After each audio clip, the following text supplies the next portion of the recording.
Je me tourne maintenant vers mon invité. Bonsoir Jean-Luc Queneau. Bonsoir. Alors vous êtes compagnon du devoir, vous êtes couvreur de profession et vous êtes aussi délégué régional pour les compagnons du devoir. Un mot peut-être pour commencer sur ce que sont les compagnons du devoir. Vous êtes en quelque sorte les héritiers du mouvement du compagnonnage né à l'époque de la construction des cathédrales, à peu près au XIIe siècle. Aujourd'hui, vous proposez des formations à 25 métiers. Ça va du bâtiment à la métallurgie, également les métiers de la bouche. À la fin de la semaine, vous organisez des rencontres des métiers. De quoi s'agit-il exactement? Alors, peut-être pour répondre dans un premier temps et rapidement à ce que nous sommes, effectivement, nous sommes un centre de formation avec 3 grandes activités. Une première activité qui est une formation initiale par apprentissage, qui amène au CAP ou au Bac Pro. Ce que nous proposons derrière, et c'est certainement la façon originale, c'est un voyage, un tour de France qui va même au-delà, autour du monde, et puis un 3e axe de formation qui est de la formation continuée pour des salariés d'entreprise. Alors justement, je voulais vous poser la question, qu'est-ce qui vous distingue des ouvriers, on va dire, classiques? C'est quoi la spécificité des compagnons? Aujourd'hui, la volonté du compagnonnage, et d'ailleurs telle qu'elle l'a toujours été, c'est d'amener un jeune à s'intéresser en premier temps dans un métier. On vient chez les compagnons pour apprendre un métier, puis ensuite on découvre autre chose. Autre chose, c'est quoi? C'est une particularité qui se situe au niveau de l'entraide entre les différents corps de métier qui se côtoient dans nos maisons de compagnons, mais aussi dans cet aspect du voyage. Véritablement, ce que nous souhaitons, c'est offrir de la mobilité et amener un jeune à s'interroger sur son devenir et sur un parcours professionnel qui peut être original au travers du voyage. Alors vous avez parlé du voyage, on connaît le Tour de France des compagnons. Pour vous, c'était même plutôt un tour du monde. C'est une vocation aujourd'hui d'aller voir ailleurs que strictement en France?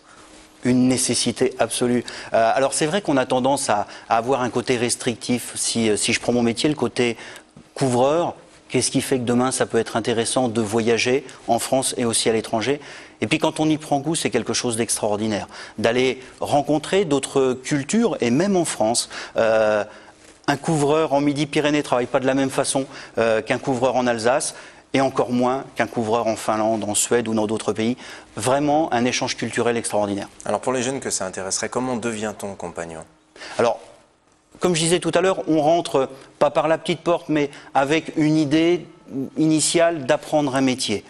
On vient pour découvrir, et c'est l'objet de nos rencontres des métiers, de découvrir à la fois les métiers, mais aussi de rencontrer des jeunes qui pratiquent au quotidien leur métier dans une ambiance compagnon du devoir, et c'est de les amener, de les intéresser demain à ce qui peut être intéressant dans le cadre d'un Tour de France. C'est tout l'enjeu de ces rencontres des métiers.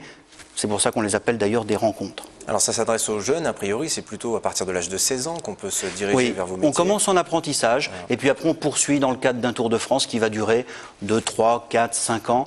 Un Tour de France, il y a autant de Tours de France différents qu'il y a de compagnons.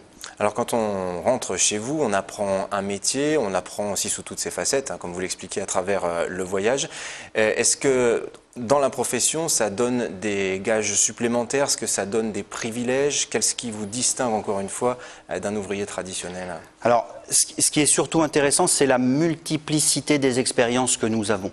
Il y a quelque temps, le slogan de nos rencontres des métiers, c'était « devenir un homme recherché dans son métier ». Et homme avec un grand H, puisque les filles aussi ont toute leur place dans le compagnonnage.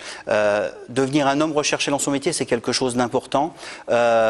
Et surtout d'avoir cette aisance, ces compétences professionnelles qui vont nous permettre demain d'être des hommes épanouis dans nos métiers, mais aussi avec cette notion d'avoir le choix de ce que nous souhaitons faire. Merci Jean-Luc Queneau. Je rappelle que vous êtes compagnon du devoir. Rendez-vous, si ça vous intéresse, du 29 au 31 janvier, c'est-à-dire ce week-end à partir de vendredi, dans les maisons des compagnons à Toulouse, c'est 28 rue des Pyrénées, et à Colomiers aussi, 5 rue Hyacinthe Dubreuil, pour ces rencontres des métiers. Toutes les infos sur le site des compagnons, compagnon-du-devoir.com.